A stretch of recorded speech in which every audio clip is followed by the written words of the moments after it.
আলামিন বলেন, ওয়াইদ তাআযানা রাব্বুকুম লাইন শাকারতুম লাযীদান্নাকুম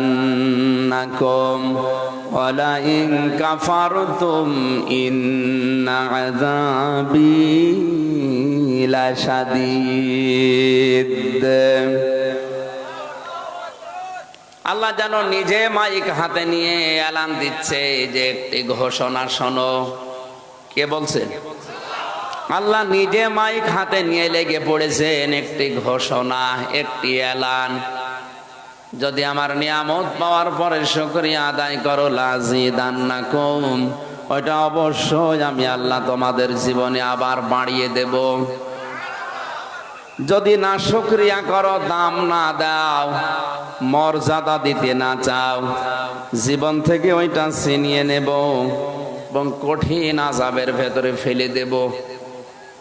আয়াতের তাফসীর পড়তে গিয়ে আমি শুকরিয়া আদায়ের শর্ত, শ্রেণী এগুলো পেয়েছি তিনটা। বাংলাদেশে অধিকাংশ মানুষ আমরা জানি নিয়ামতের শুকরিয়া আদায় করে, একেবারে টটি পর্যন্ত খেয়ে ঢেকর তুলে বলে আলহামদুলিল্লাহ, হয়ে গেল না। এটা শুকরিয়া আদায়ের একটা মাধ্যম, একটা বাক্য। মুফাসসির লিখেছেন, কেউ যদি কোনো নিয়ামতের শুকরিয়া আদায় করতে চায় তাকে তিনটা বিষয় মানা লাগবে। কয়টা? এক নাম্বার, আপনাকে মুখে স্বীকার করা লাগবে যে এটা নিয়ামত। এটা কি? লাগবে না, বসো। দুই নাম্বারে, আপনার অন্তরে এটা আনন্দ লাগা লাগবে, শান্তি পাবেন আপনি অন্তরে। তিন নাম্বারে, যে কথাগুলো ওই নিয়ামতের মাধ্যমে শুনবেন ওইটা তার মালিকের মর্জি মতো খরচ করা লাগবে। আমি আগেই বলেছি, এটা কিন্তু ক্লাস চলছে। এই যে তিনটা বিষয় বললাম, নিয়ামতের শুকরিয়া কি করে আদায় করতে হয়, এটা বুঝেছেন কিনা? আসতে বলেন, এটা বুঝেছেন? এইভাবে শুকরিয়া আদায় করবে। তাহলে আজকের নিয়ামতের শুকরিয়া আদায়, এক নম্বরে আমরা মুখে স্বীকার করছি, প্রশংসা আদায় করে আলহামদুলিল্লাহ। দুই নম্বরে, এটা আমাদের মনের ভেতরে দেখেন যাদের ঈমান আছে তাদের আনন্দ লাগছে। ইন্নামাল মুমিনুনা আল্লাযীনা ইযা যুকিরাল্লাহু ওয়াজিলাত কুলুবুহুম ওয়া ইযা তুলিয়াত আলাইহিম আয়াতুহু যাদাতুহুম ঈমানা। আল্লাহ পাক বলেন, সত্যিকারের ঈমানদার তো তারা যাদের সামনে আমি আল্লাহর নাম উচ্চারণ হলে তাদের অন্তরাত্মা কেঁপে ওঠে। আর তাদের সামনে আমার কোরআনে কারীম থেকে যখন বোঝানো হয়, তেলাওয়াত করা হয়, যদি ঈমান থাকে ওই ঈমান আরো বেড়ে যায়। ঈমান আরো বেড়ে যায়, এ কথা কার? Must be. আজকে এখানে ঈমানদার যদি এসে থাকেন আপনি, অবশ্যই আপনার ঈমান বাড়বে। আর যদি ঈমান না থাকে, কি বাড়বে? নবীজি কোরআন আবু জেহেলের সামনেও পড়েছিলেন, আবু বকরের সামনেও পড়েছিলেন। দুইজনের নামের আগে আবু আছে। এক আবু কোরআন শোনার পরে তার ঈমান বেড়ে গেছে, আর এক আবু কোরআন শোনার পরে ঈমান বাড়ে নাই, শয়তানি বেড়ে গেছে। এখানে আপনি বসবেন আবু জেহেলের মতো মন নিয়ে না, আবু বকরের। আল্লাহ পাক আমাদেরকে আবু বকরের সাথে যেন কবুল করেন, বলেন আমিন। তিন নম্বরে নিয়ামতের শর্ত কি পেয়েছি? শুধুমাত্র অন্তরে আপনার আনন্দ লাগবে, শান্তি লাগবে তা না। এখান থেকে যে কথাগুলো আজকে ডেলিভারি দেওয়া হবে কোরআনে কারীমের আলোকে, এই কথাগুলো আপনারা প্র্যাকটিক্যাল লাইফে আল্লাহর মর্জি মতো মিলাবেন। কথা বলে না কেন? আজকের আমার আলোচনার বিষয় আল্লাহর বান্দা কারা। আমরা সবাই দাবি করছি আমি কি আল্লাহর বান্দা? না না, আপনার ভেতরে যদি 12টা গুণ না থাকে, আপনি আকাশ দিয়ে উড়ে যেতে পারেন, আপনি আল্লাহর বান্দা হতে পারেননি। আল্লাহ পাক তার জান্নাত বানিয়েছে কিন্তু গরু ছাগলের জন্য না, তার বান্দাদের জন্য। ফাদখুলি ফি ইবাদি ওয়াদখুলি জান্নাতি। আমার বান্দাদের ভেতরে প্রবেশ করো, এরপরে জান্নাতে যাও। তার মানে জান্নাতে যাওয়ার আগে আপনাকে বান্দা হওয়া লাগবে। কি হওয়া লাগবে? বিশ্বনবীকে আল্লাহ পরা কোরআনে 7টা নামে বিশেষ করে ডাক দিয়েছেন, তার ভেতরে বান্দা একটা। এ শব্দটা এত আদরের শব্দ, এত মহাব্বতের শব্দ। মুহাম্মদুর রাসূলুল্লাহকে পর্যন্ত আল্লাহ বান্দা বলেছেন কোরআনে। ওয়াইন কুনতুম ফি রাইবিম মিম্মা নাযালনা আলা আবদিনা।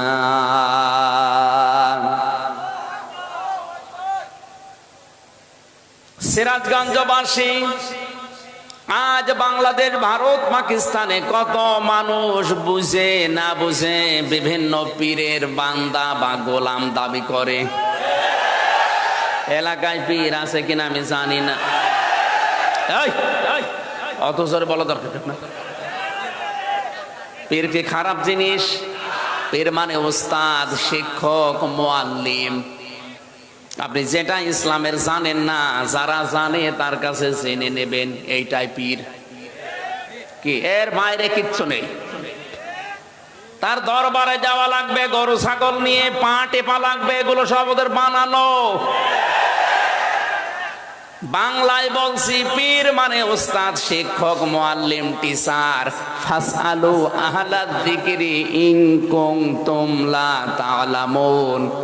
কোরআনে আল্লাহ আয়াতটা 2 বার দিয়েছেন। যারা জানে না তাদের উচিত যারা জানে তাদের কাছে যেন জেনে নেয়। এইটা আরবিতে, এটা ফার্সিতে পীর বলে, আরবিতে বলে মুআল্লিম, ইংরেজিতে বলে টিচার, বাংলায় আমরা শিক্ষক বলি। এ বাংলাটা বুঝেছেন কিনা? পীর কি বাংলা শব্দ?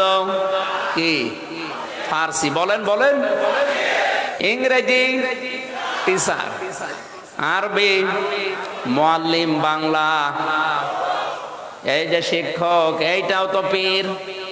কি কথা বলেন? ওই যে ডক্টর সাহেব, ওইটাও পীর। যারা জানেন না ওনার কাছেও বিষয়টা জেনে নেবেন, এইটাই পীর। এতটুকু পীরের শেষ।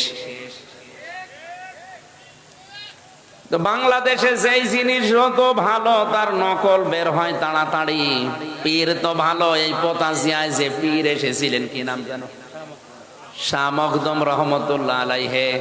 তাদের জীবন আমি পড়ে দেখেছি। এই দেশে যারা ইসলাম প্রচার করেছে, নিজের জন্য কিচ্ছু করেনি, সব করেছে জনগণের জন্য।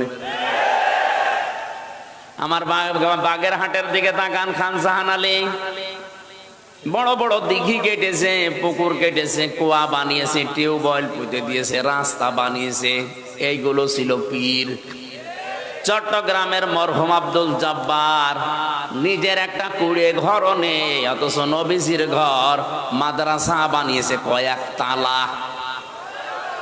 1 থেকে কামিল পর্যন্ত সেখানে পড়ানো হয়। লক্ষ লক্ষ ছেলে মেয়েরা, উনি মারণের পরে যে হাজার হাজার লক্ষ লক্ষ ছেলে মেয়েরা দিন সেখানে শিখছে। নবীজি বলেন, মরণের পরে মানুষের সব আমল বন্ধ হয়ে যায়, কিন্তু 3টা আমল জারি থাকে। তার ভেতরে যদি দিন আপনি রেখে যান, দিনের শিক্ষা, ওই শিক্ষাটা যত মানুষ দুনিয়ায় নেবে, আপনি কবরে বসে বসে সওয়াব পেতেই থাকবেন। মাওলানা রাশেদুল ভাই যে মাদ্রাসা বানিয়েছে, আসার সময় দেখেছি উনি হয়তো মারা যাবে 50 বছর পর। এখান থেকে যত মানুষ দিন শিখবে, আলেম হবে, কিয়ামত পর্যন্ত মাওলানা সাহেব কবরে সওয়াব পেতেই থাকবে। আজকে কোরআনের আর এক পাখি বিদায় নিয়েছে, আল্লামা লুৎফর রহমান, লক্ষ্মীপুরের। বাংলাদেশ সহ আন্তর্জাতিক স্কলার যারা আছে তার ভেতরে তিনি একজন। বহু ভাষায় সারা বিশ্বে কোরআন প্রচার করেছে, হাজার হাজার আলেমদের অভিভাবক। আজকে মারা গেল, কত মানুষ তার দ্বারা কোরআনের আলো পেয়েছে। উনি মারা যাওয়ার পরেই কবরে দিয়ে দেবেন, কিয়ামত পর্যন্ত এই আলো ছড়াতেই থাকবে।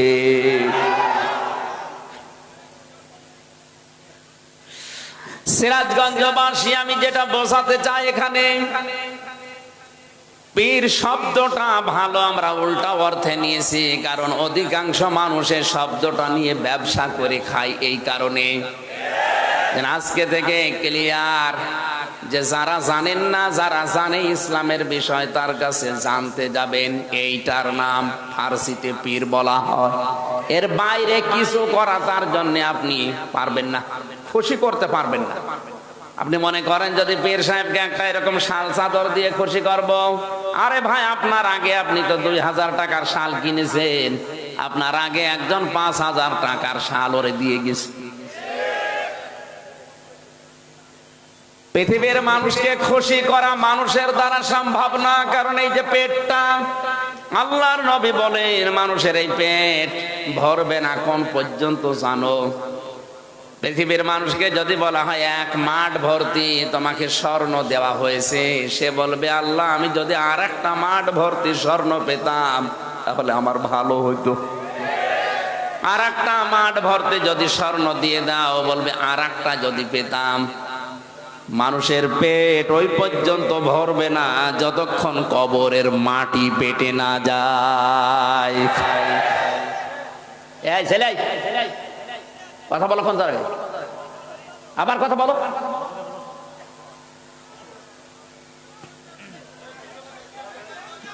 কথা বলা যাবে না ভাই, না দেখতে পারলেও চুপ থাকে। কত মানুষ দেখছেন না, নীরব হয়ে শুনছে। আপনার জন্য যদি ডিস্টার্ব হয় কবিরা গুনাহ হবে আপনার, কারণ ফাস্তামিউ লাহু ওয়ানসিতু, 2টা শব্দ এখানে। চুপ থাকতে হবে এবং শুনতে হবে, কারণ এখন আর মমতাজের গান হচ্ছে না, এটা কোরআনের আলোচনা আরম্ভ হয়েছে। রহমানের বান্দা যদি আমরা দাবি করি, আল্লাহর বান্দা যদি আমরা দাবি করি, বলছিলাম যারা আজ বলে আমি অমক পীরের গোলাম, পীরের বান্দা, এ কথা বলা যে কত বড় মারাত্মক। আল্লাহ সবচাইতে বেশি রাগান্বিত হয়ে যায় ওই মানুষটার উপরে যখন সে তার বান্দার পরিচয় দিতে চায় না। আল্লাহ বাদে কারো গোলামির পরিচয় দেওয়া, বান্দা বলা, কারো কাছে সাহায্য চাওয়া জায়েজ নেই, হারাম। হারাম এবং হারাম হারাম। জিন্দা পীর হোক আর মরা পীর হোক, কারো কাছে সাহায্য চাওয়া যাবে না। সাহায্যের একমাত্র জায়গা আল্লাহ। এমনকি কেউ যদি বলে ইয়া রাসূলুল্লাহ আমারে সাহায্য করেন, কবিরা গুনাহ হবে। আপনি নামাজে কেবলই বলে আসলেন ইয়্যাকা না'বুদু ওয়া ইয়্যাকা নাস্তাঈন, শব্দটা কিন্তু না'বুদু ওয়া ইয়্যাকা এভাবে ছিল। ফেল ফাইল মফউল এভাবে শব্দ সাজানো হয় আরবি গ্রামারে। আল্লাহ আগে ইয়্যাকা দিয়ে দিয়েছেন, মফউল কি আগে এনে মুকদ্দম করে জানিয়েছেন। এখানে দেখবেন বাংলা লিখতে গেলে হর্ষাই দেওয়া লাগে। একমাত্র তোমারই ইবাদত করি। সুবহানাল্লাহ বলতে পারেন নাই? এ গ্যারান্টি দিয়ে যখন জানলেন একমাত্র তোমারই ইবাদত করি, এরপরে আপনি যদি কোনো পীরের কাছে মরা হোক জিন্দা হোক সাহায্য চান, আল্লাহ এত রাগান্বিত হন। এখন যদি এখান থেকে বাড়ি যেয়ে দেখেন আপনার স্ত্রীর কাছে কেউ শুয়ে আছে, কিছু করেনি, এমনি শুয়ে আছে, আপনার ভালো লাগবে? আপনার যেমন রাগ হবে, আল্লাহ পাক ঠিক ওই রকম রেগে যায় বান্দা যখন তাকে বাদ দিয়ে অন্য কারো কাছে সাহায্য চায়। সুতরাং এই শাহজাদপুরে যারা আল্লাহ বাদ দিয়ে অন্যের কাছে সাহায্য চাচ্ছেন বা যারা চাওয়ার ব্যবস্থা করে দিচ্ছেন, 2 জনেরই সমস্যা। আল্লাহ আপনার উপরে রেগে আছে, আপনি এখন আল্লাহর বান্দা হতে পারেননি। আজকের আলোচনার বিষয় কি বললাম? এখানে কথা বলে কেন গো? কি সমস্যা কি আপনার? এখানে হয় বসেন, নাই চলে যান, যান।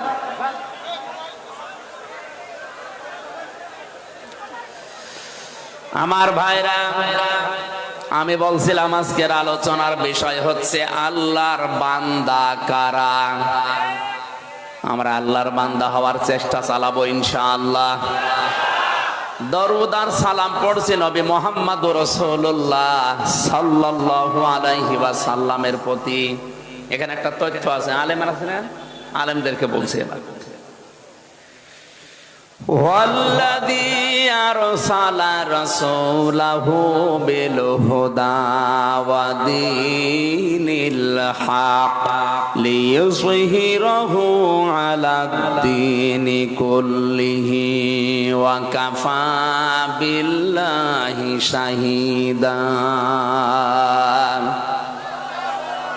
এতদিন যেভাবে শুনেছেন না, নতুন ভাবে তাফসীর করছি, ভালোভাবে শুনবেন। আল্লাহ পাক বলেন, তিনি সে আল্লাহ যিনি তার রাসূলকে সত্য দিন সহকারে দুনিয়ায় পাঠিয়েছেন শুধু খেলা করার জন্য। বলেন, কোরআনে স্পষ্ট আয়াত এটা। তিনি সেই আল্লাহ যিনি তার রাসূলকে পাঠিয়েছেন সত্য দিন সহকারে। কেন পাঠালেন? লিইয়ুযহিরাহু, একটাই উদ্দেশ্য, তিনি যেন জহির করেন। কি করেন? জহের করেন, প্রকাশ্য করেন, উপরে তুলে নিয়ে আসেন, প্রকাশ করে দেন, প্রতিষ্ঠিত করেন। প্রায় ৯৯টা অর্থ আছে এর। আলাদ-দীনি কুল্লিহি, দুনিয়ায় যত ধর্ম আছে, যত দিন আছে, সব দিনের উপরে যেন তিনি তার পাঠানো দিন ইসলামকে উপরে তুলে নিয়ে আসেন। আল্লাহ তাআলা এতটুকু বলে শেষ করেননি, ওয়া কাফা বিল্লাহি শাহীদা। এই কাজ করতে গিয়ে নবীর পেছনে যদি বাংলাদেশের কেউ না থাকে, আমি আল্লাহ বলছি আমি নিজেই যথেষ্ট। এবার আসেন তো আয়াতের পক্ষে হাদিস। মান ক্বরাল কুরআনা ফাস্তাযহারাহু ফাহাল্লা হালালাহু ওয়া হাররামা হারামাহু আদখালাহুল্লাহুল জান্নাহ ওয়া শাফাআহু ফি আশারাতিন মিন আহলি বাইতিহি কুল্লুহুম ক্বাদ ওয়াজাবাত লাহুন নার। তিরমিজি শরীফের হাদিস। নবীজি বলেন, যে ব্যক্তি কোরআন পড়ে আরে কোরআনকে ইজহার করার চেষ্টা করে, মান ক্বরাল কুরআনা ফাস্তাযহারাহু, ওই যে কোরআনে লিইয়ুযহিরাহু, এখানে ফাস্তাযহারাহু শব্দের মাদ্দা কিন্তু একই। তাহলে ইজহার শব্দের অর্থ বললাম প্রকাশ করা, প্রচার করা, দাঁড় করানো, প্রতিষ্ঠিত করা। এই পৃথিবীতে যারা কোরআন পড়ে আর কোরআনকে যারা দাঁড় করানোর জন্য চেষ্টা চালায়, প্রতিষ্ঠা করার জন্য যারা চেষ্টা চালায়, ফাহাল্লা হালালাহু, এর হালালকে হালাল হিসাবে মেনে নেয়। একটি বারের জন্য চিন্তা আসে না যে কোরআনে কারিম আল্লাহ প্রকাশ করার জন্য বলার পরে হালালের কথা কেন বললেন? কারণ আল্লাহ জানে ভালো করে এ পৃথিবীতে কোরআন যদি প্রতিষ্ঠিত না হয়, কায়েম না হয়, এমন এমন হালাল জিনিস আছে যে এই সমাজে মানা সম্ভব না। এ দেশে অনেক হালাল কাজ আছে, আপনি ইচ্ছা করলেও মানতে পারবেন না। মেয়েকে বিয়ে দেওয়া সরকারি যে নিয়ম আছে, 18 বছর, আর ছেলের কত, এ বয়সের আগে যদি আপনি বিয়ে দেন, নিশ্চিত আপনার মামলা খাবেন, ধরা খাবেন, জেলে যাবেন। কথা বলেন না কেন? কোরআনের সাথে আয়াতের কোন এই নিয়মের কোন মিল আছে? অথচ এ দেশের আইন সরকারি আইন, আপনি মানতে বাধ্য। ইসলাম যদি থাকতো এ আইন মানতে আমরা বাধ্য থাকতাম না। কোরআনের হালাল বিষয়গুলো আমরা এখন মানতে পারবো না, কারণ কোরআন কায়েম নেই। হারামা হারামাহু, যারা এর হারামকে হারাম বলে মেনে নিয়েছে, আজ অনেক হারাম আছে যেগুলো আমরা ইচ্ছা করলেও ছেড়ে দিতে পারছি না, মেনে নিতে বাধ্য হচ্ছি। আজ হাজার হাজার অফিসার ঘুষ খায়। এদেরকে যদি বলা হয় কি, বলে আমার কিছু করার নেই, ওপরের নির্দেশ। এই যে আমার এই গাড়িটাই মনে করেন এর কাগজপত্র, রোড পারমিট সব ঠিক আছে, ওকে। এই সিরাজগঞ্জ থেকে কুষ্টিয়া পর্যন্ত যেতে কমপক্ষে 3 থেকে 4 জায়গায় আল্লাহর ওলিরা ধরবে। হুজুর দোয়া চাই। আমি যদি বলি কই আমি তো দোয়া করে আসলাম, না, যে দোয়া নিয়ে এসেছেন ওই দোয়া দিয়ে যান। শেষে বাড়ি পর্যন্ত যেতে যদি আমি 1000 করেও দোয়া দিতে দিতে যাই, আমার 4000 যাবে। টোল আছে, রাস্তায় আছে খরচ, ড্রাইভারের খরচ, তেলের খরচ। বলেন, এখন ওদের যদি জিজ্ঞাসা করা হয় এটা কি জোর করে নিচ্ছেন, জায়েজ হবে? ফতোয়া উল্টো করে দেবে, বলে হুজুর হাদিয়া দেওয়াও জায়েজ, নাও জায়েজ। এটা কি হাদিয়া হচ্ছে?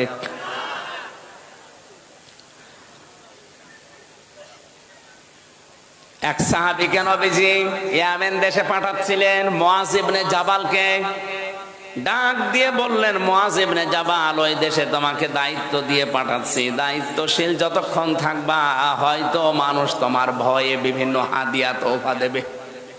হাদিয়া তোফা ওই পর্যন্ত গ্রহণ করতে পারবা যতক্ষণ ওটা হাদিয়া থাকে, কিন্তু ওটা যদি ঘুষের পর্যায়ে পড়ে যায় তখন আর ওইটা নিতে পারবা না। আজ যেই মানুষগুলো আমার কাছে গাড়ি থেকে 4000 টাকা মনে করেন নিয়ে নিল 4 জায়গায়, ওই পোশাক না পরে যদি এই পোশাক পরে থাকতো আমি হাদিয়া দিতাম। তাহলে হাদিয়া হয় কি করে? এটা এতটুকুই শেষ করেননি, এমন এমন হারাম কাজ আছে ও নিজে করতে ইচ্ছা করছে না, উপরের অর্ডারে বাধ্য হচ্ছে।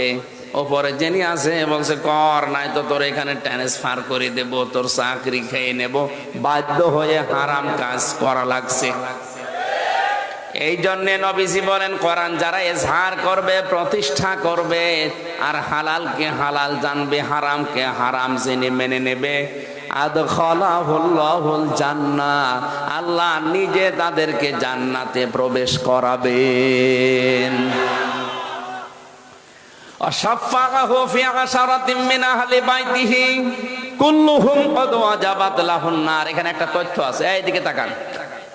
তার জন্য সুপারিশের অনুমতি দেওয়া হবে তার পরিবারস্থ লোক থেকে এমন 10 জনের ব্যাপারে যাদের জন্য জাহান্নাম ওয়াজিব ছিল। কি ছিল? তার মানে জাহান্নামে যারা যাবে।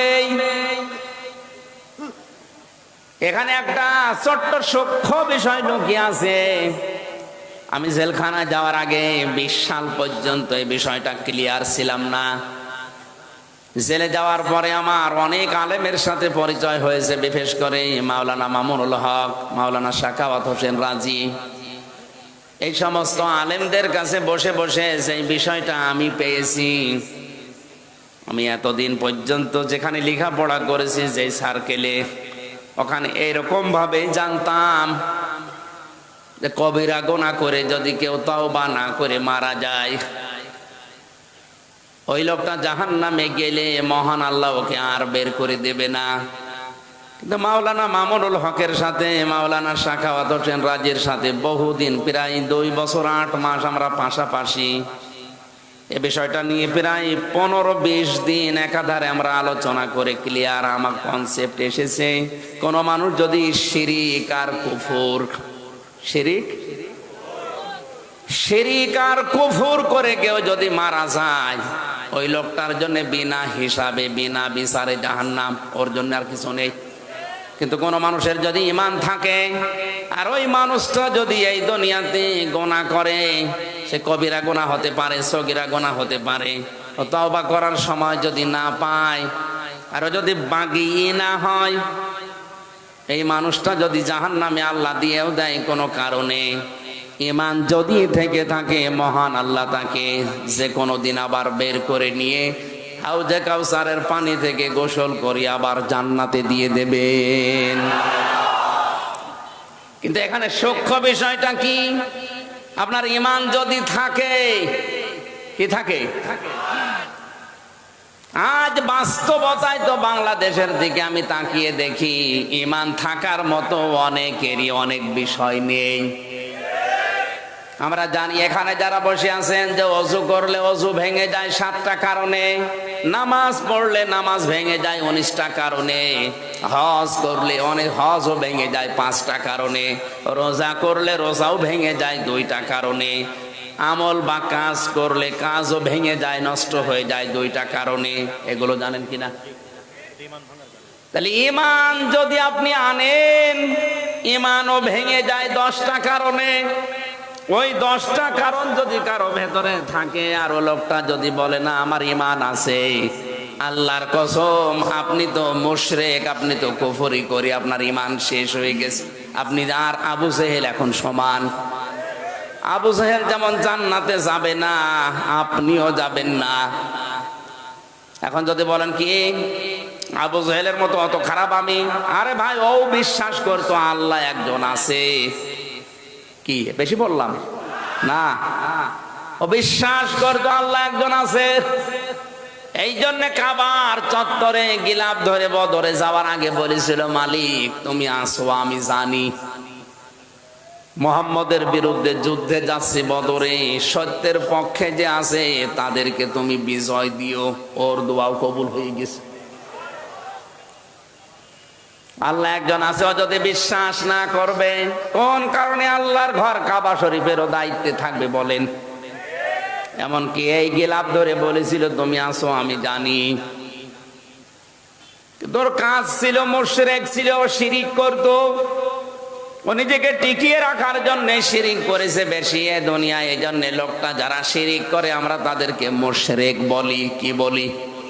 আরো জোরে। মুশরিকের জন্য জান্নাত না জাহান্নাম?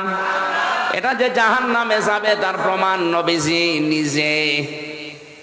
নিজে দোয়া করেছিলেন তার আপন চাচা আবু তালিবের জন্য। চাচা মুশরিক, এর জন্য আল্লাহ দোয়া ফেরত দিয়েছে। এটা জানেন কিনা? তাহলে এখান থেকে প্রমাণ পাওয়া যায়, ওয়ালাইন সাআলতাহুম মান খালাকাস সামাওয়াতি ওয়াল আরদা লা ইয়াকুলুনাল্লাহ। কোরআন এই আয়াতটা কয়েক জায়গায় আল্লাহ জানিয়েছেন। হে নবী, ওদেরকে যদি জিজ্ঞাসা করেন আকাশ আর জমিন কে বানিয়েছে, ওরা গ্যারান্টি দিয়ে লা ইয়াকুলুনাল্লাহ, লামে তাকিদ নুনে সাকিলা, গ্যারান্টি দিয়ে বলবে আল্লাহ বানিয়েছে। তাহলে আল্লাহ একজন আছে কথা আবু জেহেলও বিশ্বাস। বলেন বলেন। কিন্তু এ বিশ্বাসের সাথে সাথে ও শিরিক করতো। আল্লাহ একজন আছে কিন্তু ওনার সাথে আরো অনেক শক্তি আছে, এ বিশ্বাস করার কারণেও মুশরিক। আমাদের দেশে অনেক মুসলমান আল্লাহ একজন আছে বলে, পাশাপাশি অন্য কেউ আছে এরকম বিশ্বাসও করে। এজন্য যারা শিরিক করবে তার 1 নম্বরে ঈমান নষ্ট হয়ে যাবে, 2 নম্বরে যারা কুফরি করবে তাদের ঈমান নষ্ট হয়ে যাবে, 3 নম্বরে যারা নেফাক করবে, মুনাফিক যারা সব ধর্মকে সমান মনে করবে। এই যে তাফসীর থেকে আমি একটা উদাহরণ লিখেছি, যারা সব ধর্মকে সমান মনে করে ওর ঈমান নষ্ট হয়ে যায়। এ দেশে নেই। এখন যদি বলেন হুজুর এই কথা বলার দরকার নেই, আপনি ঘটনা বলেন, সাপের কাহিনী বলেন, বলবো? আমি তো আসল কথা বলছি। আপনি আর কোনোদিন জাহান্নাম থেকে বের হতে পারবেন না যদি এই 10টা থাকে। জীবনের মতো যাবেন, এই শেষ, কোনোদিন আর পারবেন না। আর যদি এই 10টার কোনোটাই না থাকে, আপনি কোনো না কোনোদিন যাবেন, আবার একদিন বের হবেন। এই জন্য তো আপনাকে বাঁচার জন্য বলছে, আমি আপনার শত্রু না, আমি আপনার বন্ধু। 5 নম্বরে নবী ছাড়া যারা অন্যের আদর্শকে ভালো মনে করে, এ বাংলাদেশে নেই। এরা আবার জান্নাতে যাওয়ার আশা করে বসে আছে। ওই ভালো করে খুনে 4 নম্বরে নবী ছাড়া যারা অন্য কাউকে আদর্শ হিসাবে ভালো মনে করে,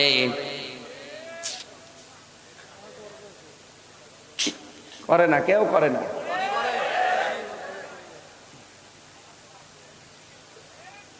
আজ টক শোতে বসে বসে নবীর বিরুদ্ধে কথা বলে, তো ওর কাছে নবীর আদর্শ যদি ভালো হতো ও কি করে বলতো? 5 নম্বরে যে মানুষগুলো আল্লাহর বিধানকে নিয়ে কটাক্ষ করে, আজ প্রকাশ্য কটাক্ষ করছে, তাহলে আল্লাহর বিধান নিয়ে কটাক্ষ করলো, আর ঈমান আছে না গেছে? ওটা কি আর ঈমানদার আছে না বেঈমান? ওই বেঈমান যদি জান্নাতে যায়, জাহান্নামে যায় আর বের হবে, তাহলে এরে এখনই সতর্ক করা লাগবে না? ওরে এখন থামা লাগবে না? 6 নম্বরে আল্লাহর বিধানকে যাদের ভালো লাগে না, এই মানুষগুলোর ইমানত ভেঙ্গে যায়, নষ্ট হয়ে যায়। 7 নম্বরে যারা জাদুকর, 8 নম্বরে যারা মুসলমানদের বিরুদ্ধে ষড়যন্ত্র করে। আমার মনে হয় 8 নাম্বার পয়েন্টে বাংলাদেশে অনেকেই ধরা খাবে। মুসলমানদের বিরুদ্ধে যারা ষড়যন্ত্র করছেন, থামেন। আপনার ইমান কিন্তু ভেঙে যাবে। একবার জাহান্নামে আল্লাহ দিয়ে দিলে জীবনে আর বের হতে পারবেন না। 9 নম্বরে কাউকে ইসলামের ঊর্ধ্বে যদি কেউ মনে করে, এটা এই দেশে নেই, আমেরিকায় আছে। 10 নম্বরে ইসলামের কোন বিধানকে যদি কেউ ঘৃণা করে, বলেন নাউজুবিল্লাহ। আল্লাহ আমাদের হেফাজত করুন, বলেন আমিন। লিইয়ুযহিরাহু আলাদ-দীনি কুল্লিহি দিয়া যেটা বুঝিয়েছে, ইসলামকে যারা দাঁড় করানোর চেষ্টায় থাকবে, প্রকাশ করার চেষ্টায় থাকবে, কায়েম করার, প্রতিষ্ঠা করার চেষ্টায় থাকবে, আর হালালকে হালাল জেনে মেনে নেবে, হারামকে হারাম জেনে মেনে নেবে, তাকে আল্লাহ জান্নাতে শুধু প্রবেশ করাবে না, এমন 10 জনের ব্যাপারে তারে সুপারিশ করার অনুমতি দান করবে যাদের জন্য জাহান্নাম ওয়াজিব হয়ে গিয়েছিল। সুতরাং ওই যোগ্যতা অর্জন করার জন্য আজ আমাদেরকে কোরআন পড়তে হবে। এখানে কোরআনের হাফেজ হওয়া লাগবে সে কথা নেই। মান করাল কোরআনা, যে ব্যক্তি কোরআন পড়বে, হাফেজ হওয়া ফরজ না। হাফেজ হওয়া ফরজ না, কোরআন ফরজ। কোরআন পড়া কি?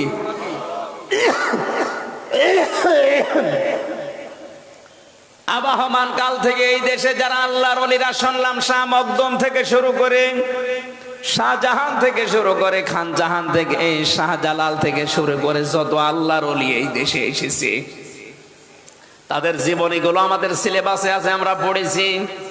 আমরা দেখেছি ওই মানুষগুলোর কাছে কেউ গেলে কোরআন শরীফ তুলে দিত, এই নাও তুমি এইটা পড়লে আল্লাহকে পেয়ে যাবে। এখন তাদের উত্তরসূরি যারা দাবি করে, দেখবেন এই মানুষগুলোর কাছে গেলে আগে কোরআন তুলে দেয় না, আগে জিকির দেয়। কান খাড়া করে শোনেন সিরাজগঞ্জের মানুষেরা, এলাকায় যদি 50 জন পীর সাহেব থাকে, ওইটাই হক পীর, ওইটাই হক্কানি দরবার। সেখানে গেলে আগে কোরআন শরীফ তুলে দেয়। আর যেখানে গেলে শুধু হো হো, ওটা ভণ্ড। কারণ হো হো বলে কোনো জিকির নেই। কথা বলেন না কেন? এরা নাকি থানাতে, টিওন অফিসে, এসপি অফিসে আমার নামে চিঠি দিয়েছে যে আমরা আল্লাহর ওলি, আমরা পীর, আমাদের নামে উনি বলে। আরে আপনি কিসের পীর? আপনার দরবারেতে কোরআন থাকবে। শাহজালালের কাছে কেউ গেলে আগে কোরআন তুলে দিত। কথা বলেন না কেন? এই যে শাহ মাকদুম এখানে যিনি পতাশিয়া এসে পোতা পুঁতেছিলেন, ইট নাকি গেড়েছিলেন, ওনার জীবনী পড়ে দেখেছে। আমি জানতাম না যে এই জেলায় সেটা।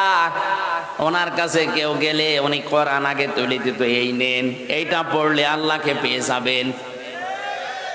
পরিষ্কার ভাষায় বলছি, বাংলাদেশে 48,000-এর উপরে এখন পীর। 48,000-এর ভেতরে হাতে গোনা কয়েকটা বাদ দিলে অধিকাংশ গুলোই ভণ্ডামিতে লিপ্ত।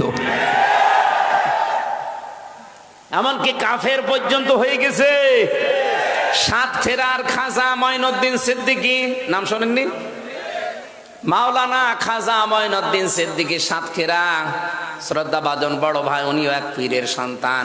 উনি প্রকাশ্য মাহফিলে ঘোষণা দিয়েছে আমার বাবাও কাফের হয়ে গেছে। কারণ কাজ করে কুফরি, কথা বলে কুফরি। ওনাকে নাকি বলেছিল যে তুই আমার ছেলে, আমার দরবারটার 12টা বাজাবি। বলেছে বাবা আপনি আমাকে কোরআন পড়িয়েছেন কেন? কোরআন পড়িয়ে দেখে আপনার এই দরবার টিকে না। এজন্য আবার বলছি, এই দেশে যারা পীর সাহেব আছেন, যেখানে গেলে আগে কোরআন তুলে দেয়, মরহুম মাওলানা আব্দুল জব্বার চট্টগ্রামের মতো, সারসিনার পীরের মতো যে কোরআন শরীফ নেন, এটা ভালো করে বোঝেন। 1 বছর সময় দিলাম, মুরিদ হয়েছ, পুরাটা মাতৃভাষায় একবার পড়ে আসো, দেখো তোমার জীবন এমনিতেই পাল্টিয়ে যাবে। আপনি যদি এটা পুরাটা নাই পড়েন, তো এর হালাল কি করে জানবেন, হারাম কি করে জানবেন? এজন্য কোরআন পড়া ফরজ, হাফেজ হওয়া ফরজ না। এ পুরা এলাকার ভেতরে 5 জন হাফেজ থাকলে যথেষ্ট, কিন্তু কোরআন 5 জন পড়লে হবে না। এখানে 5 লাখ মানুষ থাকে, এই থানায় 2 থানা মিলে 5 লাখ মানুষকে কোরআন পড়া লাগবে। কোরআন পড়া কি বলেন বলেন, কেমন ফরজ? নামাজের মতো। নামাজও হবে না যদি কোরআন না পড়েন। নামাজের যে 19টা নামাজ ভাঙ্গার কারণ আছে, আর 1 নাম্বার কারণ কোরআন অশুদ্ধ পড়া। এজন্য আহ্বান জানাচ্ছি, যারা এসেছেন এখান থেকে এই সিদ্ধান্ত নিয়ে যান, মরণের আগ দিন হলেও আমি কোরআন পড়া শিখে মরব। শুধু শিখবো না, আমি বসবো, যেভাবেই হোক আমি বসবো। কথা বলুন, চেষ্টা চালান। যদি আপনি এভাবে পড়তে পড়তে নাও পড়তে পারেন, যদি আলিফ বা তা সা পড়তে পড়তেই মারা যান, 50 বছর লাগুক, অসুবিধা নেই। আপনি তালেবে এলেম হয়ে যাচ্ছেন, আর তালেবে এলেম মরে গেলে কোনো হিসাব নেই। সুবহানাল্লাহ বলতে পারেন নাই? অনেকে বলে হুজুর দোয়া করেন ছেলে যেন আব্দুল কাদের জেলানি হয়। এমনি হবে? রাশেদুল ইসলাম যে মাদ্রাসা বানিয়েছে, ওই রকম মাদ্রাসায় আব্দুল কাদের জেলানিকে তার মা নিয়ে গেছে। ওস্তাদ ডাক দিয়ে বলছে, বাবা বলো আলিফ।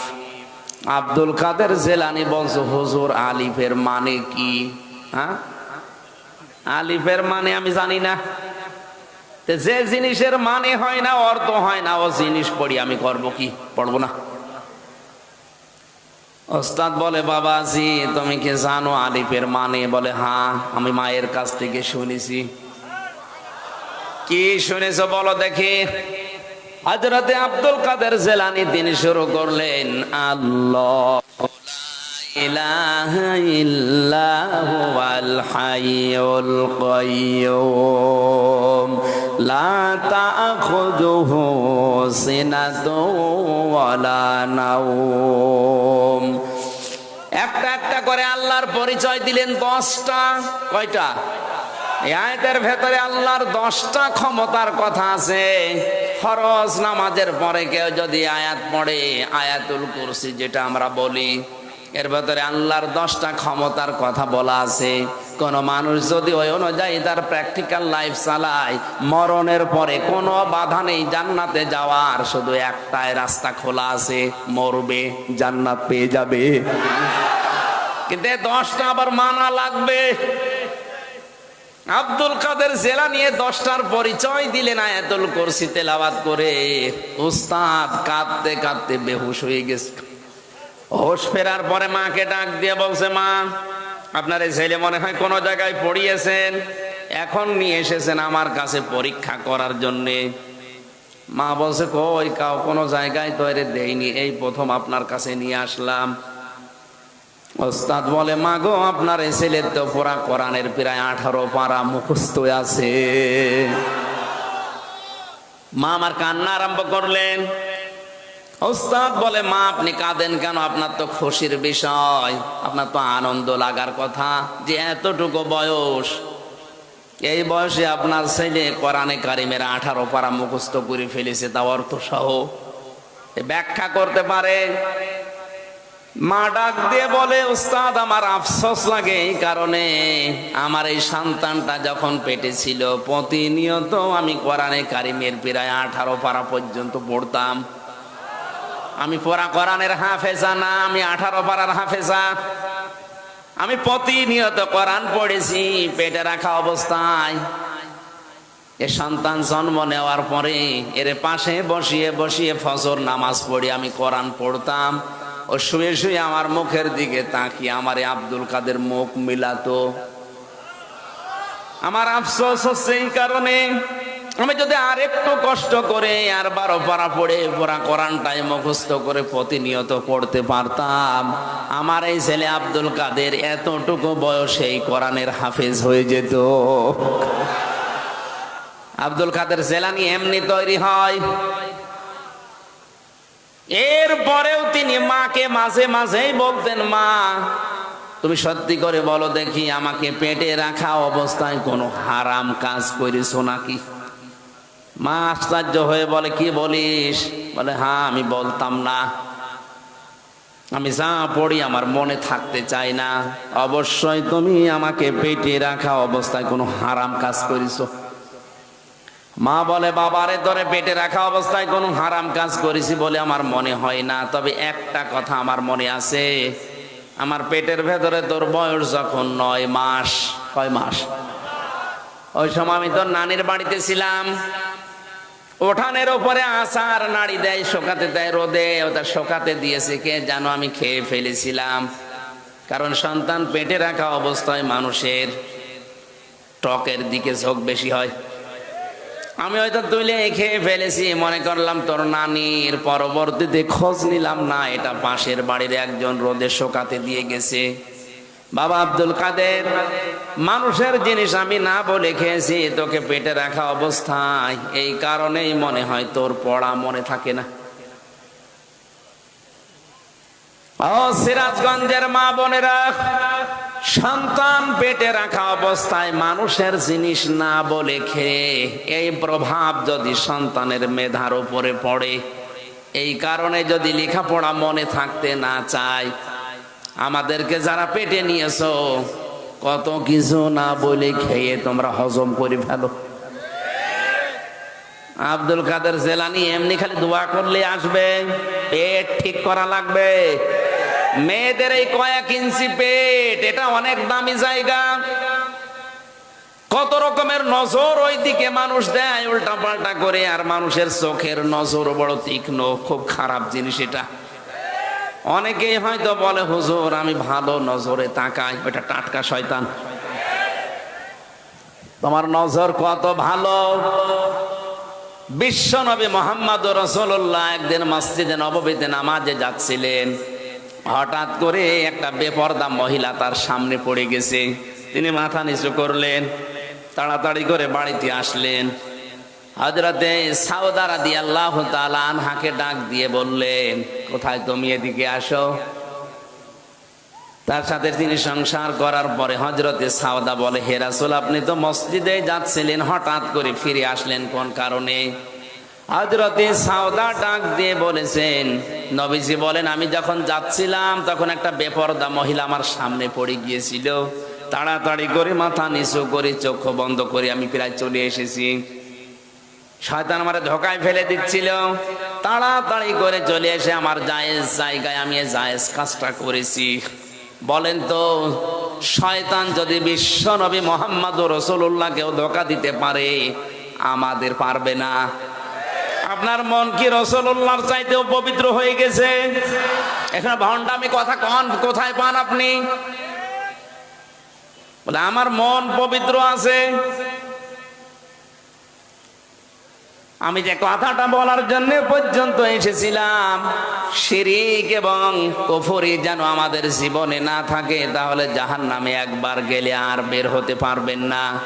সুতরাং কোরআনে কারিম আমাদের এই মুহূর্তে থেকে পড়া দরকার, যেমন তেমন ভাবে না, আব্দুল কাদের জেলানির মতো বুঝে বুঝে।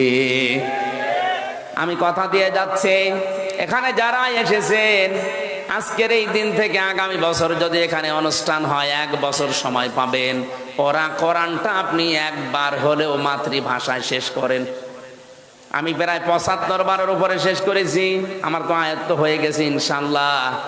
আপনি পড়েন একবার, দেখবেন আপনাকে দিয়ে এলাকায় যারা শিরিক আর বেদাত করাতে পারবে না। কারণ এটা আলো। এটা কি? সূরা ফুরকান আমি পড়েছি একটা মাত্র আয়াত। ফুরকান মানেই পার্থক্যকারী সত্য মিথ্যাকে। এলাকায় যারা সত্য মিথ্যাকে মিশ্রণ করে ফেলে, আপনি কোরআন কারীম পড়লে পার্থক্য করে ফেলবেন। কোরআনের আর এক নাম আছে কোরআন আজ-জিকির। কোরআনের নাম কি? এর আর এক নাম আছে আল কিতাব, এর আর এক নাম আছে শেফা। 53টা নাম আমি কোরআনের পেয়েছি। প্রতিটি নামের ভেতরে সিগনিফিকেন্স আছে, একটা ভাব, সুন্দর একটা জিনিস লুকিয়ে আছে। কিতাব বলা হয় কোরআনকে কেন? আমি এখানে একটা সূক্ষ্ম তথ্য বের করেছি, ভালো করে শুনেন। আছেন তো আপনারা? কোরআনে কারীমকে কিতাব বলা হয় এই কারণে, পৃথিবীতে একটাই কিতাব আছে, তার নাম আল কোরআন। দুনিয়ায় আর যত বই আছে, কিতাব আছে, এগুলো কিন্তু আসলে কিতাব না, এগুলো কোরআনের সব ব্যাখ্যা। আল্লাহ কানাল বাহরু মিদাদাল লিকালিমাতি রাব্বি লানাফিদাল বাহরু ক্বাবলা আন তানফাদা কালিমাতু রাব্বি ওয়ালাউ জিনা বিমিসলিহি মাদাদা। আল্লাহ পাক বলেন, নবী আপনি বলুন, তামাম দুনিয়ার সব পানি যদি কালি হয়ে যায়, যত গাছ আছে দুনিয়ায় যদি কলম হয়ে যায়, দুনিয়ার জিন আর ইনসান মিলে যদি লেখা শুরু করে, কিয়ামত পর্যন্ত লিখতেই থাকবে, আমার কোরআনের ব্যাখ্যা শেষ করা যাবে না।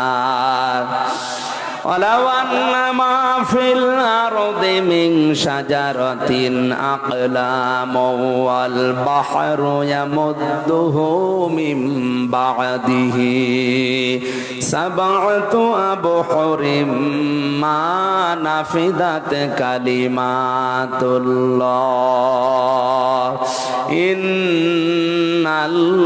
ইন্নাল্লাহা আজিজুন হাকীম।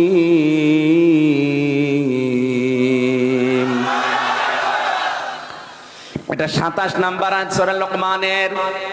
আল্লাহ পাক বলেন, যদি জমিনের যত গাছ আমি বানিয়েছি, সব গাছকে যদি কেউ কেটে কেটে কলম বানিয়ে ফেলে, 7টা সমুদ্রের পানিকেও যদি কেউ কালি বানায়, এরপরে আরো সমুদ্র যোগ করে, আল্লাহ এই কথাগুলো ব্যাখ্যা স্বরূপ বলছেন, এই কারণে যেটা সম্ভব না। মা নাফিদাত কালিমাতুল্লাহ, আমি আল্লাহর কালেমার ব্যাখ্যা লিখে কোনোদিন শেষ হবে না। এই জন্য দুনিয়ায় কিতাব কয়টা? একটা। বলেন বলেন, কেন একটাকে কিতাব বলা হয়?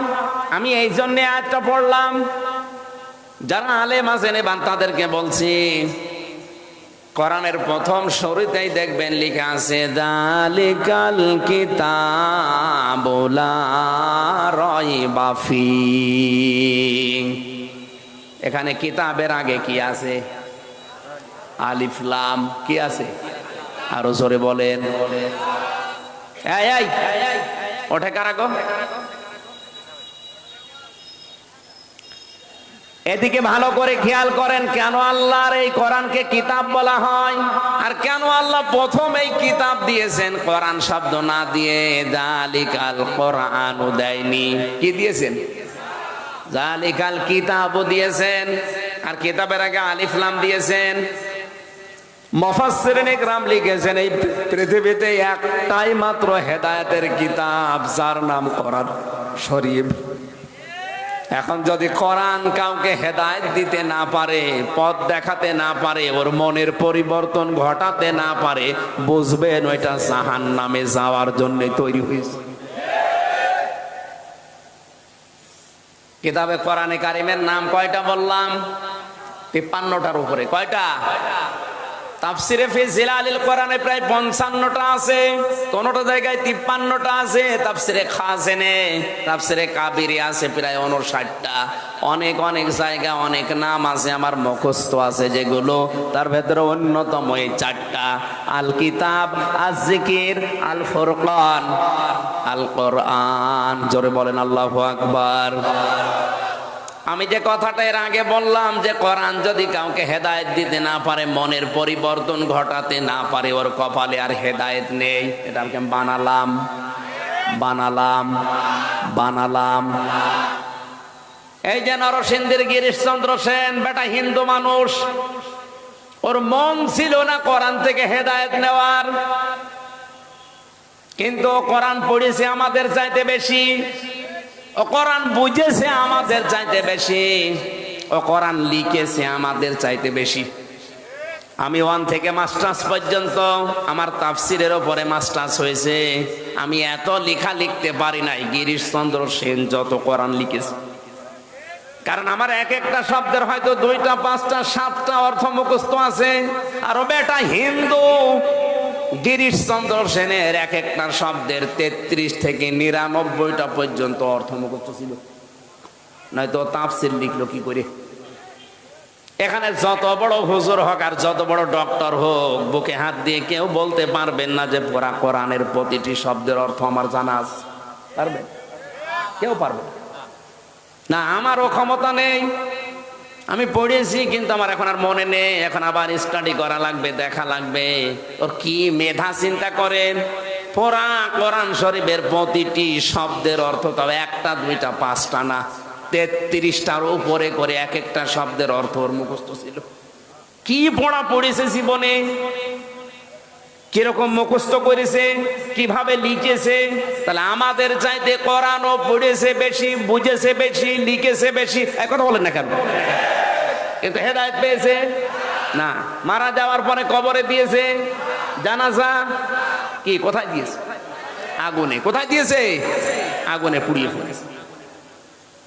এই জন্যে তো কিতাবের আগে আলিফ লাম, যে কোরআন যদি কারো মনের পরিবর্তন ঘটাতে না পারে, কোরআনে কারিম যদি কাউকে হেদায়েত দিতে না পারে, ওর কপালে আর হেদায়েত নেই। তার বাস্তব উদাহরণ এই গিরিশচন্দ্র সেন। এই জন্য এখানে যারা বসে আছেন, একদিনের তাফসির শুনে আপনি আল্লাহর ওলি হয়ে যাবেন না। আপনার মন যদি তৈরি না হয়, ওই আবু সেহেলের মতো বাঁকা মন নিয়ে বসে কিয়ামত পর্যন্ত শুনলেও হবে না। আবু বকরের মতো মন নিয়ে শোনেন। আমি যে 12টা পয়েন্ট বলছি, দেখেন তো আপনি আল্লাহর বান্দা আছেন কিনা। আর আল্লাহর বান্দার বাইরে যারা আছে, ওরা শয়তানের বান্দা। আরো জোরে বলেন। এবার আমি শুরু করছি। ওয়া ইবাদুর রহমানিল্লাযীনা ইয়ামশুনা আলাল আরদি হাওনা ওয়া ইযা খাতাবাহুমুল জাহিলুনা ক্বালু সালামা। সূরা ফুরকানের 63 নম্বর আয়াত। কত নাম্বার? 12টা গুণ এখানে আল্লাহ দিয়েছেন আয়াতের পরবর্তীতে। কোরআনে কারিমের 25 নাম্বার সূরা, 6টা রুকু আছে। সূরার নাম হচ্ছে সূরা ফুরকান, সত্য মিথ্যার পার্থক্যকারী। এটাকে বলা হয় সংবিধান। কি বলা হয়? সংবিধানে 73টা ধারা থাকে।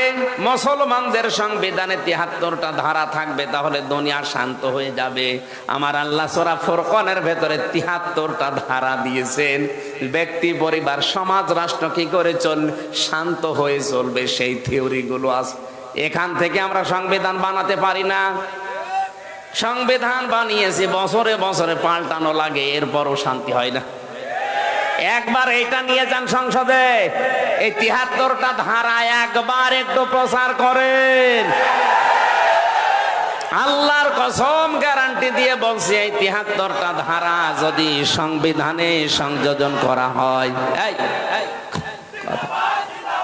73টা ধারা যদি বাংলাদেশের সংবিধানে কায়েম হয়, 5টা বছর শুধু থাকবে এ দেশ। আল্লাহর কসম, এটা জান্নাত হয়ে যাবে।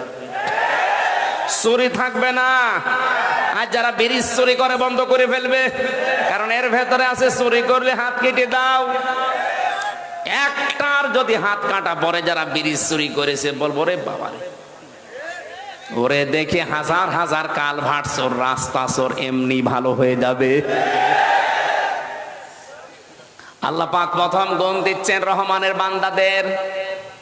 1 নম্বরে আল্লাহর রহমানের বান্দা যারা, আল্লাহর বান্দা যারা, তাদের প্রথম গুণ হবে এই মানুষগুলো জমিন নম্রভাবে চলবে। কিভাবে? আপনি নিজের সাথে মিলান তো, আপনার ভেতরে নম্রতা আছে না? নেই। আজ আপনি উগ্র, উগ্র ভাব যাদের, এগুলো শয়তানের বান্দা। আর যারা নম্র, এগুলো রহমানের বান্দা। নবীজি বলেন, তোর জীবনের ইবাদত বন্দেগী পেছনে এটা কবুল হচ্ছে কিনা যদি জানতে চাও, তাহলে তোমার আচরণটা লক্ষ্য করো। আচরণটা মানুষের সাথে কেমন হচ্ছে। যদি এটা নম্র হয় কথাবার্তার দিক থেকে, ব্যবহার আচারের দিক থেকে, তাহলে বুঝবা তোমার জীবনের ইবাদত কবুল হচ্ছে। আর যদি দেখো যে মানুষের সাথে তোমার আচরণ ভালো না, কথা বললে শুধু উগ্রতা ছড়াও, তুমি শয়তানের বান্দা। আলেম হলেও তুমি শয়তানের বান্দা। আজ এই বাংলাদেশে এখন আলেমে আলেমে সব দুশ্মনী চলছে, আর জালেমে জালেমে দোস্তি চলছে। মিথ্যা কথা ছড়াতে ছড়াতে কয়েকদিনে আমার নামেও ছড়িয়েছে আমি নাকি কওমি মাদ্রাসা বিদ্বেষী, দেওবন্দি আলেমদের বিদ্বেষী। কোরআন আমার সামনে, আল্লাহর কসম আমি নিজেও কওমি মাদ্রাসায় পড়েছি, আমি কওমির সন্তান। কোন কারণে আমি কওমি মাদ্রাসার বিরুদ্ধে যাব? ওলামায়ে দেওবন্দের বিরুদ্ধে কোন কারণে যাব? আপনি বক্তব্যকে খণ্ডিত করে কাটছাঁট করে নিজের পক্ষে নেওয়ার জন্যে এই বাংলাদেশে আমি সবচাইতে ওপেন ভাবে মামুনুল হকের মুক্তি আমি হামজা চেয়েছি। কারণ আমি তার কাছে থেকে দেখেছি লোকটার চরিত্র কি, তার ভেতরে ইখলাস আছে, তার ভেতরে এলেম আছে, সে লোকটা মুহাক্কিক আলেম। আর উল্টা পাল্টা ছড়িয়ে আমারে আপনি কওমি বিদ্বেষী বানিয়ে দিয়েছেন।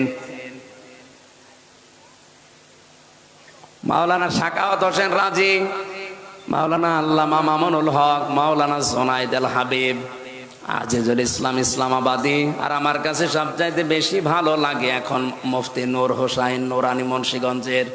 এরকম উদার হতে পারেন না আপনি?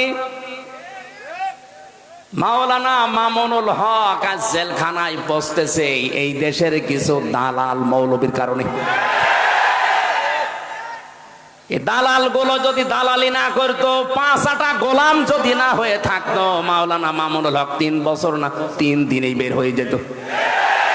এমন কোন অপরাধ নেই যে তারে খালি ফসলায়, পেছন দরজা দিয়ে শুধু এই আলেম নামে, এই মৌলবী নামে এই জালেম গুলো, এই দালাল গুলো খালি ফসলায়। কথা বলতে গেলে ওর গায়ে লাগে, এই কারণে এখন আমারে বানিয়েছে আমি কি কওমি মাদ্রাসা দেওবন্দি আলেমদের বিরুদ্ধে। শয়তান শয়তানি করার জায়গা পাও না, এটা মানুষের নামে আন্দাজে এক মিথ্যা তহমত দিয়ে দাও। আমি সে ছোটবেলা থেকে নিজে কওমি মাদ্রাসায় হাফেজি, কওমি, আমি কওমির সন্তান, আর আমার নাম দিয়েছে উল্টাপাল্টা। আমি সংগঠন হিসাবে দেশে যারা দিন কায়েমের চেষ্টা করে আমি তাদের সাথে আছি মনে প্রাণে, কারণ আমি জানি আমার মরণ হওয়া লাগবে সাধারণ না, শাহাদতের মরণ। 3টা বছরে জেলখানার জীবনে প্রতিদিনের আমার তাহাজ্জুদের নামাজের দোয়া ছিল এইটা, আল্লাহুম্মা ইন্নী আসআলুকা শাহাদাতান ফি সাবিলিক। আমি সাধারণ মরণ চাই না, আমি শাহাদতের মরণ চাই। আর শাহাদতের মরণ হতে হলে এই দেশে যারা ইসলামী আন্দোলন করছে এখানে থাকলেই সম্ভাবনা বেশি। তাছাড়া ওই গাছতলায় বসে শুধু হু হু, ওখানে কিয়ামতের আগেও শহীদ হওয়া যাবে না।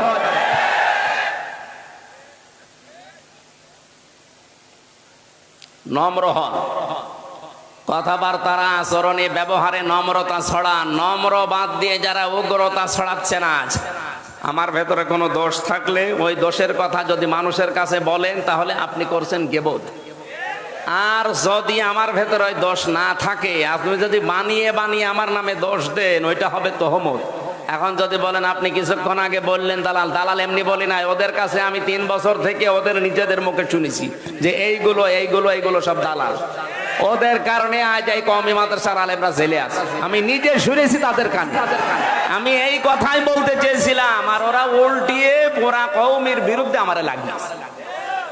তোমার শয়তানি মানুষ বোঝে, আর আমার মনের খবর তো আল্লাহ ভালোই জানে।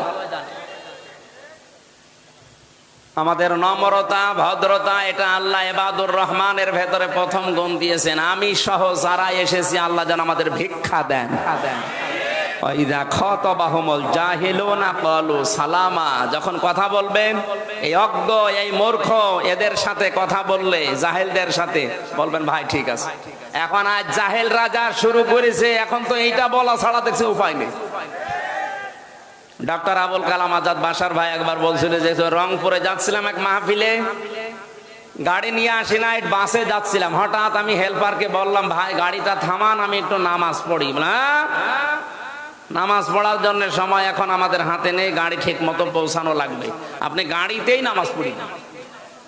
গাড়িতে তো নামাজ পড়ে নেব, তো পশ্চিম কোন দিকে? হেল্পার ডাক দিয়ে বলছে হুজুর গাড়িতে পশ্চিম লাগে না। ফতোয়া দিচ্ছে,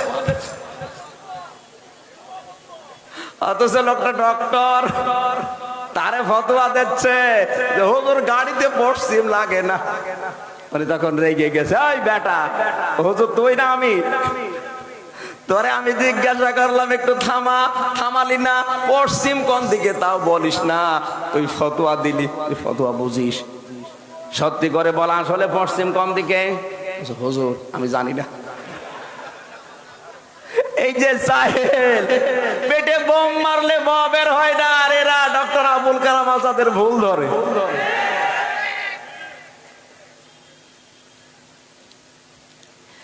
3 নম্বরে আল্লাহ পাক বলেন, হে নবী,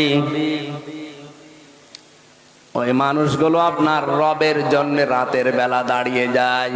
কার জন্যে? والذين يبيتون لربهم سجدا وقياما। রাতের বেলা যখন দাঁড়ায় তারা শুধু দাঁড়িয়েই থাকে না, কোরআনে কারীম তেলাওয়াত করে।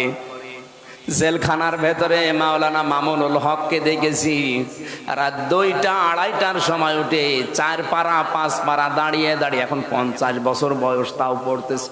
আমার 33 বছর বয়স, আমার পা লেগে যায় 2 পারা পড়তে, অথচ বেটার মাথায় ব্যথা।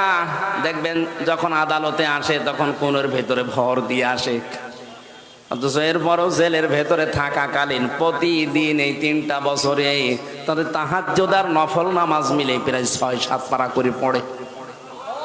আমরা পারি না, আমিও তো হাফেজ, আমার মাজাও ব্যথা না, পাও ব্যথা না, 2 পারা পড়তে গেলে কেমন যেন লাগে।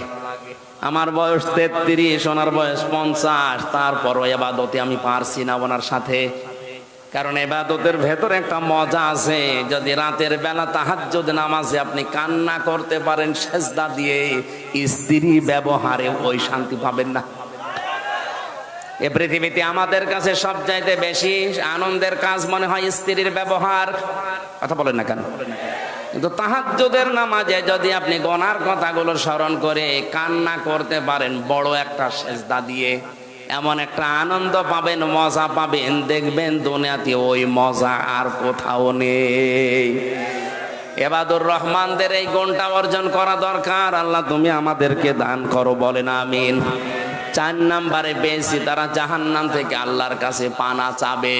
প্রতিদিনই আমলটা করবেন 24 ঘন্টায়, যে কোনো সময় আল্লাহুম্মা আজিরনি মিনান নার, আল্লাহ তুমি যাই করো জাহান্নামে আমারে দিও না। 5 নম্বরে দান করতে গিয়ে ফকির হয়ে যাবেন না, আবার কৃপণতা করবেন না, মধ্যম পন্থায় থাকবেন। 6 নম্বরে আল্লাহ ছাড়া কাউকে ডাকা যাবে না। আজ বাংলাদেশে আল্লাহকেও ডাকে, মাঝামাঝি অন্য কাউকেও ডাকছে। এই যে ব্রাহ্মণবাড়িয়া এলাকায় যারা আল্লাহকে ডাকতেছে, অধিকাংশ দরবারগুলোতে কিছুক্ষণ ইয়া আল্লাহ ইয়া আল্লাহ, এরপর ইয়া আলী বাবা, শাহ আলী বাবা, দয়াল বাবা, খাজা বাবা, এই কথা বলছেন কেন? এগুলো হারাম। এটা রহমানের বান্দার গুণ না, শয়তানের বান্দার গুণ। 7 নম্বরে অন্যায় ভাবে কাউকে হত্যা করা যাবে না, রায়ও দেওয়া যাবে না। 9 নম্বরে জিনা করা যাবে না। এখানে 3টা বললাম পরপর। আল্লাহ বাদে অন্য কাউকে যারা ডাকে, অথবা আল্লাহকে ডাকে পাশাপাশি অন্য কাউকে যারা জুড়ে দেয়। 2 নম্বরে যারা অন্যায় ভাবে মানুষ হত্যা করে। 3 নম্বরে যারা জিনা করে। এই 3টা পাপের শাস্তি হবে ডবল। কি হবে? আল্লাহ আমাদের হেফাজত করুন। 9 নম্বরে মিথ্যা সাক্ষী দেওয়া যাবে না। আজ বাংলাদেশে হাজারো মানুষ শুধু মিথ্যা সাক্ষীর কবলে পড়ে জেল খাটতেছে। এটা বন্ধ করেন। আপনি কিন্তু রহমানের বান্দার বাইরে চলে গেছেন যদি মিথ্যা সাক্ষী জীবনে দিয়ে থাকেন। 10 নম্বরে অনর্থক কথা কাজ, এগুলো বাদ দেওয়া লাগবে।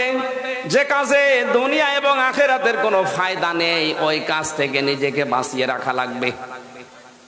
আর যারা মোবাইলে উল্টাপাল্টা নাচ দেখেন, উলঙ্গ ছবি দেখেন, এটা দুনিয়া এবং আখিরাতের কোনো ফায়দা আছে? বলেন। আপনার শরীর নষ্ট হয়, আপনার চোখের জেনা হয়, মনের জেনা হয়, বাকি আরো কত কিছু অঘটন ঘটে যাচ্ছে। সুতরাং এই মুহূর্তে যারা আছি এরকম কাজে, রহমানের বান্দা থাকতে হলে ছেড়ে দেওয়া লাগবে। রাজি আছেন? কারা কারা রাজি আছেন বলেন তো?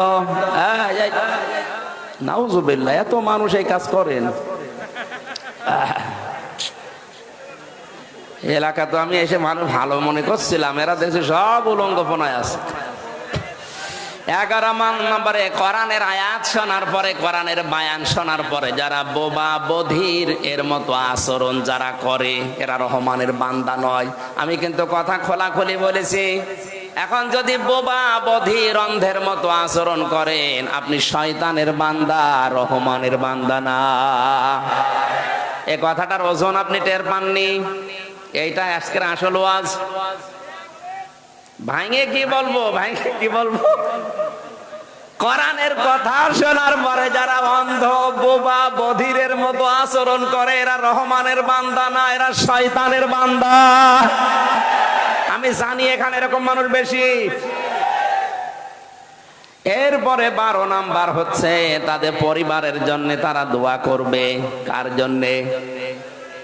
সবাই মিলে দোয়াটা একবার পড়েন। আল্লাযীনা ইয়াকুলুনা রাব্বানা রাব্বানা হাব লানা মিন আজওয়াজিনা ওয়া যুররিয়াতিনা কুররাতা আ'য়ুনি ওয়াজআলনা লিল মুত্তাকিনা ইমামা। এই যে 12টা গুণ আমি সংক্ষেপে বলেছি, আমি সহ যদি আমরা সবাই এই গুণটা, এটা যেহেতু কালকে রেকর্ড হয়ে ছড়িয়ে যাবে সারা দেশে, সবাইকে আহ্বান জানাবো, শোনেন, বারবার বারবার বারবার শোনেন। নিজেদের জীবনে যদি আমল করে নিতে পারেন, এই 12টা গুণ আপনি রহমানের বান্দা হিসাবে আল্লাহ পাক নিজে আপনার জন্য অ্যাপার্টমেন্ট তৈরি করবেন। এই পৃথিবীতে একজন মানুষকে আল্লাহ জান্নাতের ঘর দেখিয়েছিলেন, তার নাম আসিয়া। নাম কি? হযরতে আসিয়াকে আল্লাহ নিজে জান্নাতের ঘর দেখিয়েছেন। আয়াতের পরবর্তী কথা, উলাইকা ইউজসাউনাল গুরফাতা বিমা সাবারু ওয়া ইউলাকাউনা ফিহা তাহিয়াতাও ওয়া সালামা খালিদিনা ফিহা হাসানাত মুস্তাকাররা ওয়া মুকামা।